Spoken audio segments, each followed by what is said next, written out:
Screen पे चिट्ठी आ गई होगी आपके।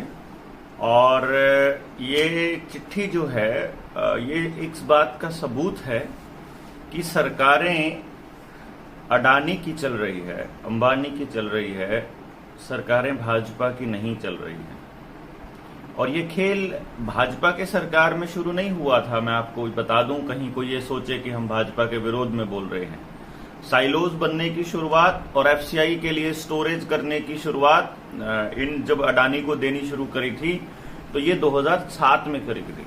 उस वक्त कांग्रेस की सरकार थी, केंद्र में भी और हरियाणा में भी। इसलिए ध्यान रखिएगा, हम बेवकूफी विरोधी हैं, भाजपा विरोधी नहीं हैं। ये हमारा डिस्क्लेमर है। आपको ये जो खबर बताऊं उससे पहले आप अपने नाक, कान और आंखें पूरी तरह से खोल लीजिए। आपको सभी तरफ से सोचना पड़ेगा कि आपको चारों तरफ से घेरा जा रहा है और ये समझना आपके लिए बहुत जरूरी है। मैं किसान आंदोलन में भी जब अपने वीडियोस बनाया करता था तो पूरी बातें डिटेल में बताता था, तो शायद उस वक्त लोगों को नहीं समझ में आता था, तो वो अनर्गल कुछ भी बोल देते थे कि यार कुछ भी कहते रहते हो आप। लेकिन मैंने फिर अपना बोलना जारी रखा और वही हो रहा है जो उस वक्त मैं बोल रहा था। देखिए, आपके पास, आपके देश के पास, इस देश में 250 लाख मीट्रिक टन अनाज का स्टोरेज का प्रोविजन हुआ करता था एफसीआई के पास। कि कभी देश में अगर युद्ध की स्थिति आए, अगर कभी महामारी आ जाए, कोई बाढ़ आ जाए, कोई सूखा पड़ जाए, तो देश 2 साल कम से कम भूखा नहीं मरेगा और तब तक हम लोग उस आपदा से निपटने का रास्ता ढूंढ लेंगे। इसीलिए एफसीआई का गठन किया गया था, एफसीआई को बनाया गया था। आप सोचिए कि संविधान में फेरबदल करके एफसीआई बनाई गई। फेरबदल करके मतलब अमेंडमेंट करके। ये नेहरू के टाइम पे एफसीआई बनाई गई थी, नेहरू ने बनाई थी। उससे पहले खेती जो था वो स्टेट सब्जेक्ट था, लेकिन जरूरी मुद्दों पर केंद्र भी अपने कानून बना सकता है। ये अमेंडमेंट नेहरू ने किया था और उसी का फायदा उठा के फिर नरेंद्र मोदी ने 2020 में खेती के कानून बनाए थे। और उसी के चलते अब नीतियां लागू करने के बाद अब इस वक्त हालत ये हो गई है कि पिछले साल हमारे पास 140 लाख मीट्रिक टन गेहूं था, मतलब अनाज था, और आज इस वक्त 40 लाख मीट्रिक टन बचा है केवल।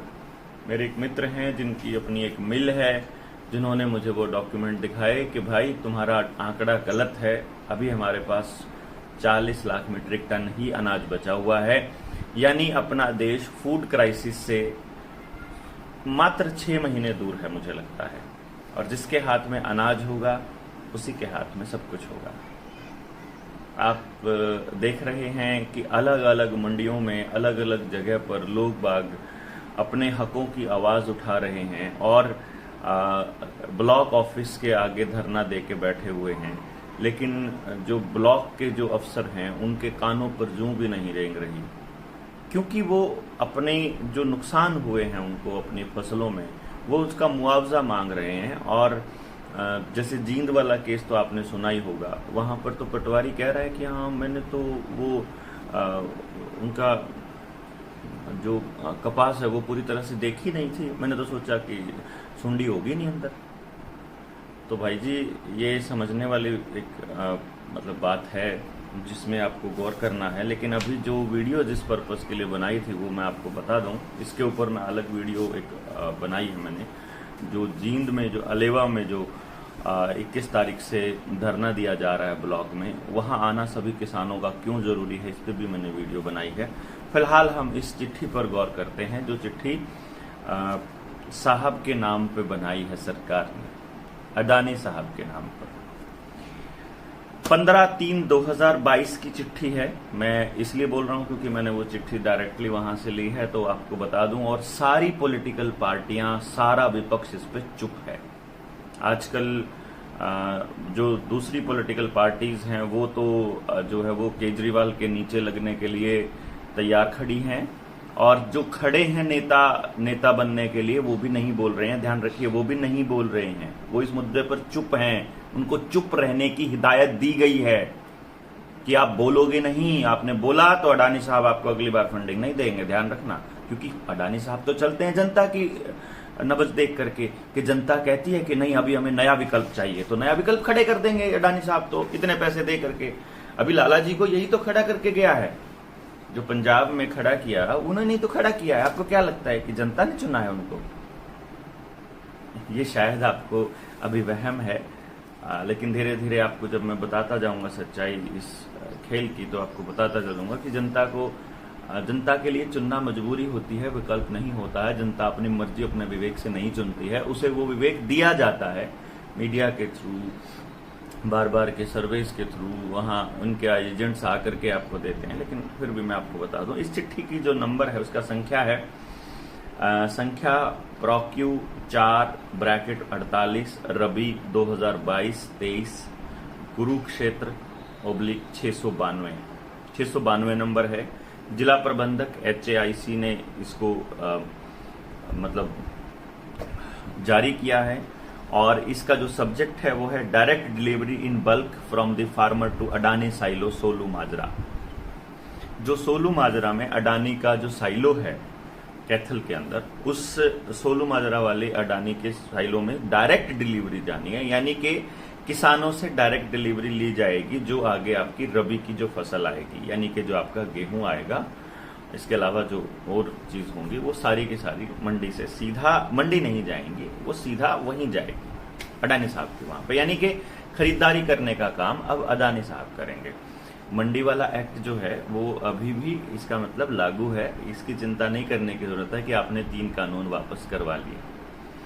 8 मार्च को मीटिंग हुई है FCI के डिविजनल ऑफिस कुरुक्षेत्र में, DO कुरुक्षेत्र में, उसमें डिविजनल मैनेजर FCI के रहे, DO कुरुक्षेत्र रहे, AGM रहे, DFSC रहे, DM हैफेड कैथल रहे और कुरुक्षेत्र के DM भी रहे हैफेड वाले। और एक्शन प्लान बनाया गया कि वीट प्रोक्योरमेंट कैसे किया जाए और स्टोरेज कैसे किया जाए 2022-23 वाले जो साल है RMS। तो ढांड, कोड़, पेवा, पाई, पुंडरी, सोलू माजरा, गुमथड़ा, गड़ू मंडी होगी, मैं गड़ू को नहीं जानता हूं। यहां के किसानों से कोई भी एजेंसी यानी कोई भी मंडी का आड़ती बैग में अनाज नहीं खरीदेगा। गेहूं को खरीदने के लिए या स्टोरेज के लिए बैग नहीं देंगे। समझिए, पहले क्या हुआ था, अडानी साइलोस के जो बैग थे वो डायरेक्ट आ गए थे, जियो वाले भी आ गए थे डायरेक्टली मंडियों के अंदर, और फिर बड़ी मट्टी पलीत हुई थी कि आप लोग तो इन्हीं के लिए काम कर रहे हो। तो अब की बार इन्होंने क्या कहा कि अब की बार हम बैग नहीं देंगे, और अगर कोई एजेंसी, अगर कोई आड़ती उनको बैग में स्टोर करता है तो एक तो बैग की कीमत भी हम नहीं देंगे और उसको डी बैगिंग का पैसा भी नहीं देंगे, जो उसको बैग से वापस खाली करने का है, जहां साइलोज में आपको डायरेक्टली जाना है, उसका भी पैसा हम लोग आपको नहीं देंगे। ये सारा का सारा एजेंसीज को ही वहन करना पड़ेगा। तो ये बिंदु है इस मीटिंग का कि आपको एक तो बल्क में डायरेक्टली साइलो में जाएगा अनाज, हम आपको बैग नहीं देंगे, और बैग की डी बैगिंग अगर आपने जबरदस्ती आपने दे दिया तो आपको खर्चा वहन करना है, FCI नहीं देगा और आप अपने खर्चे पर ही ये सब करेंगे। अगर आपने उनको बैग में पैक करके दिया तो उनको खाली करने के लिए जो दिहाड़ी लगेगी वो भी एजेंसी को देनी पड़ेगी, वो आड़तियों को देनी पड़ेगी। तो जी FCI के जो मैनेजर्स हैं, वो FCI के जो सारे के सारे अफसर्स हैं, उन्होंने पिछली बार जब FCI ने अपनी रिपोर्ट दी थी तो सरकार को यह कहा था कि FCI को खरीदने की जरूरत नहीं है। FCI के लिए स्टोरेज का ठेका पहले से ही इन बड़े घाघ लोगों के पास है। FCI को धीरे धीरे अगर ये खत्म कर देंगे तो जमींदार के अनाज कहाँ जाएगा, जमींदार ने इसके लिए क्या इंतजाम किया हुआ है, खेती हर मजदूर कहाँ जाएगा, इसके लिए आपको सोचने की जरूरत है।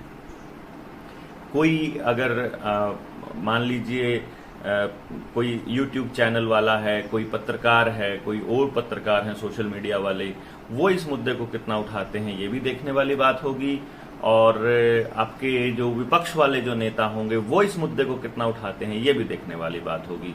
आड़ती भी बर्बाद होंगे, किसान भी बर्बाद होंगे, छोटे जमींदार भी बर्बाद होंगे, आपके बच्चों की स्कूल वैसे ही बर्बाद कर रखे हैं, आपकी बिजली क्राइसिस भी आएगा, फूड क्राइसिस भी आएगा, महंगाई भी बहुत ज्यादा होगी, पेट्रोल डीजल के दाम भी बहुत बढ़ेंगे, आपकी चिप भी लगने वाली है, अगला लॉकडाउन की भी तैयारी कर रहे हैं, अगली डोज भी आ गई है, 12 से 14 को भी लपेटना शुरू कर दिया है, बूढ़ों के लिए भी आ गई है, हरियाणा वाले कितने साथ हैं ये सबको पता है। स्कूलों में चुपचाप मास्टर जी बिना माँ बाप को बताए ठोक रहे हैं बच्चों को, और अपने टारगेट पूरा करने के लिए, नहीं तो उनको ये धमकी दी जाती है कि तुम्हारी नौकरी खतरे में पड़ जाएगी। और जो दलाल लोग हैं, आपके जो पॉलिटिकल पार्टियां बनी हुई हैं, जो कंपनियां, ये बोलेंगी नहीं आपके लिए। और नई पार्टी एक बनी है, वो भी इस मुद्दे पर कितना बोलती है, क्योंकि वो तो पहले ही 2000 का चालान लेके बनी हुई है। उसने तो 2000 का चालान ही इसलिए रखा गया था कि आकाओं की नजरों में आ जाए। तो खेल बड़ा है, आप कितना समझते हैं, कितना जल्दी समझते हैं, ये देखने वाली बात होगी कि आप कब बोलेंगे।